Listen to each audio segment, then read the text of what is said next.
del sistema sexual femenino con respecto al peso corporal, prueba funcional. ¿Qué relación hay entre el peso corporal y el eje sexual tanto femenino como masculino? Aunque principalmente en este caso nos vamos a basar en el femenino. Para poder entender esto, tenemos que conocer cómo es la liberación hormonal a lo largo de la vida. Vamos a tener que a nivel intrauterino, yo tengo una liberación de hormonas sexuales para el desarrollo intrauterino de lo que serían mis genitales. Entonces, en el inicio del desarrollo, dentro de la panza, yo tengo hormonas sexuales para generar genitales masculinos o femeninos a nivel de mi cuerpo. Luego, el nacimiento, tengo lo que se llama el hiato puberal. Este eje se me inhibe para que no tenga hormonas sexuales. Por eso los nenes no están sexualizados. Y luego en la pubertad empieza a haber pulsos por la noche y luego pulsos por la mañana y noche hasta tener mi eje correctamente. Por lo tanto, en lo que sería previo a la pubertad, en lo que sería el hiato puberal, mi eje sexual se encuentra inhibido. ¿Por quién se encuentra inhibido? Por un elemento que es el neuropéptido I. Este neuropéptido I, que lo vamos a ver también adelante en lo que sería la conducta alimentaria o la ingesta, se encarga de inhibir al hipotálamo en lo que sería la GnRH. Por lo tanto, de esa manera, tengo el eje inhibido. Por lo tanto, para yo poder arrancar la pubertad, necesito liberar a este eje. La liberación de este eje necesita o requiere una hormona que es la leptina. Y esta leptina está relacionada con el peso corporal porque viene del tejido adiposo. Yo requiero una cantidad de leptina determinada para poder desarrollar la pubertad o para que se me active o se me mantenga activo el eje sexual. Tanto en los hombres como en la mujer. Requiero mayor cantidad en la mujer que en los hombres. Por lo tanto, nosotros necesitamos que la mujer tenga tejido adiposo previa a la pubertad. ¿Para qué? Para que se libere leptina, porque la leptina, ¿qué hace? La leptina me inhibe al neuropéptido I. Y si yo inhibo al inhibidor, ¿qué estoy haciendo? Libero entonces el eje sexual femenino. Por lo tanto, requiero leptina para sacar a este inhibidor y de esa manera tener el eje disponible. La otra característica agregada o más fina es que la leptina puede estimular a la quispeptina para que ella haga su acción a nivel de la GnRH.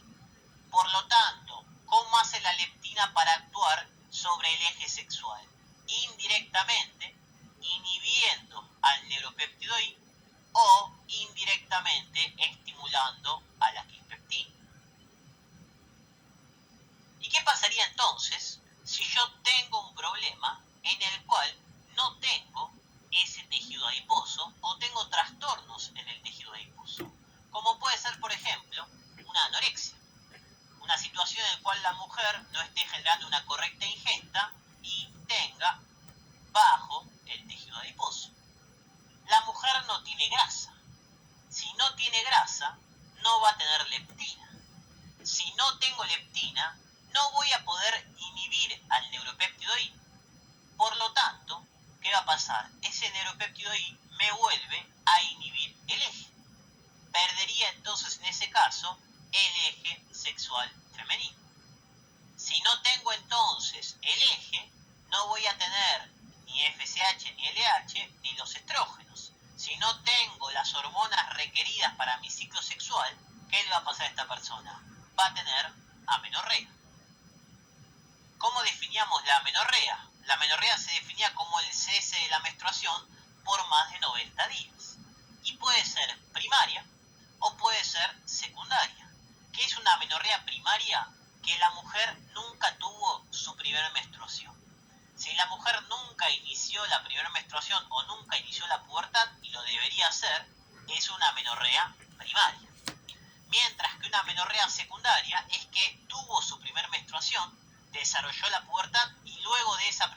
menstruación en algún otro momento, tiene una amenorrea.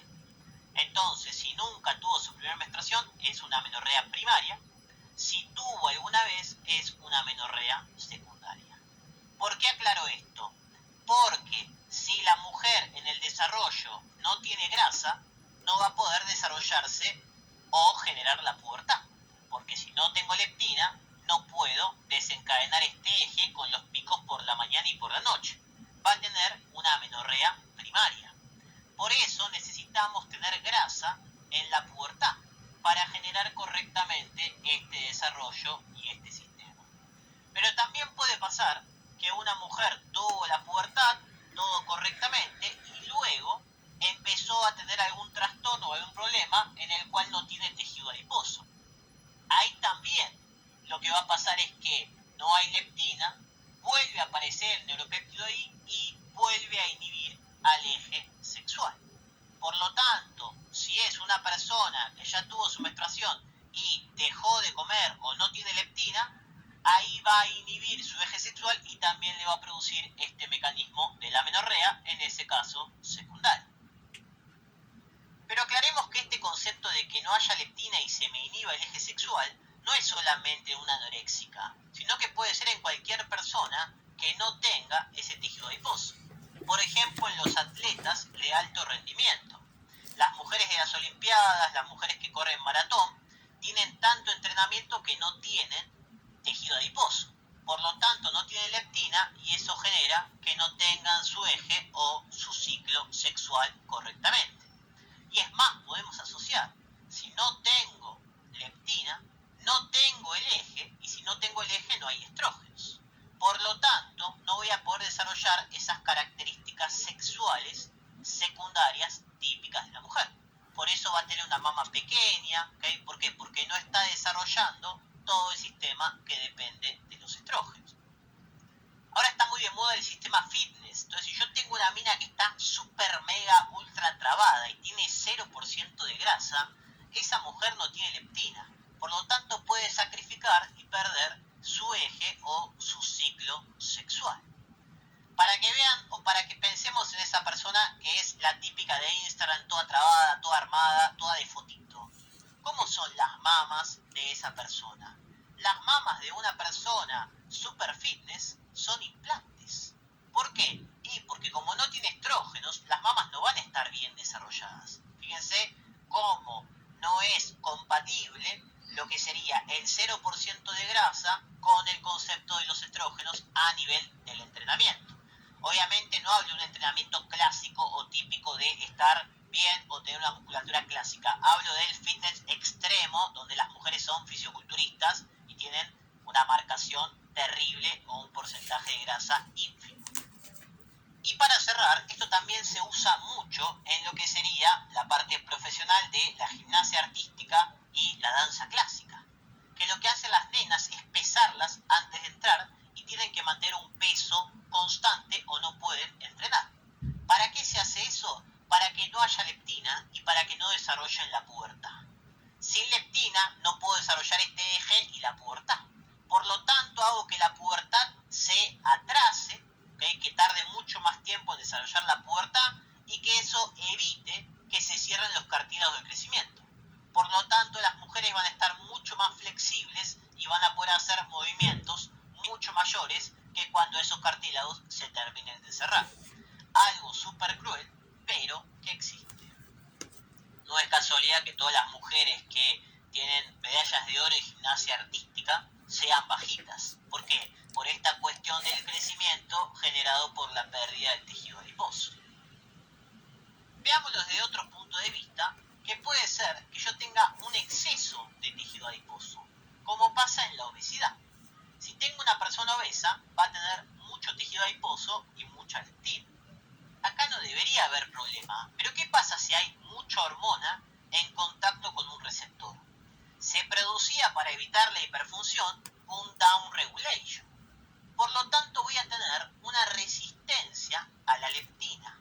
Va a haber leptina, pero como hay tanta, se me ocultan o enmascaran los receptores y no voy a poder hacer la función.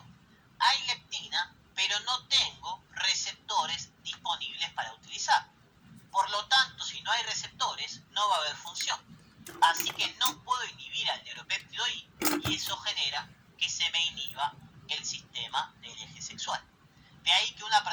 obesa también puede tener amenorrea, pero no porque no tenga tejido adiposo, sino porque es tanta la leptina que se generó una resistencia a esa hormona con respecto a sus receptores. Las pruebas funcionales se van a utilizar en una mujer que no menstrua para poder evaluar en dónde está el problema dentro del ciclo. Si es un problema en la primera parte del ciclo o es un problema en la segunda parte del ciclo. Este es un tema muy fino, se preguntó alguna que otra vez, pero tiene más que ver con ginecología que con fisio.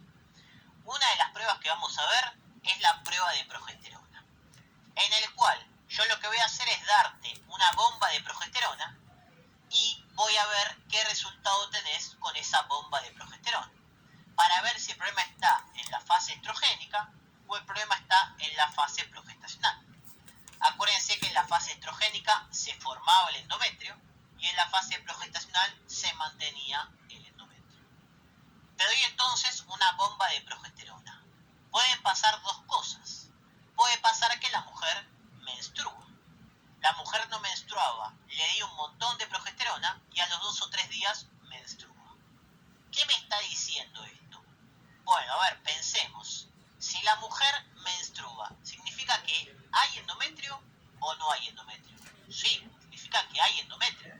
Por lo tanto, la fase estrogénica, ¿cómo se encuentra? Bien. ¿El problema dónde está? Y el problema está en la fase progestacional. No debo estar formando el cuerpo lúteo, capaz hay un problema en esta liberación o formación del cuerpo lúteo. Habría que ver, por ahora no me interesa. Pero fíjense que yo puedo darme cuenta que el problema está en la segunda parte del ciclo. ¿Por qué? Porque hay un endometrio, porque se formó el endometrio y lo menstrué al darte progesterona y luego al sacártela. Por lo tanto, la falla está en la segunda parte del ciclo. En cambio, ¿qué pasaría si, a pesar de dar la bomba de progesterona, no menstrua? Si no menstrua, ¿qué significa? Que no hay endometrio. Si yo no tengo endometrio o no tengo estrógenos y te doy progesterona, ¿qué va a pasar? Absolutamente nada. Por lo tanto, si no menstrua, me está asegurando que la falla está en la primera parte del ciclo. Que la estrogénica está mal y que la progesterona puede estar bien o no lo sé. Eso debería ver o debería evaluar. Por lo tanto, si tengo una prueba de progesterona positiva, me dice que el problema está en la segunda parte del ciclo, y si es negativa, el problema está en la primera parte del ciclo. Con eso cerramos el concepto de la relación con el peso, importante el tema de la leptina y la regulación con el eje, y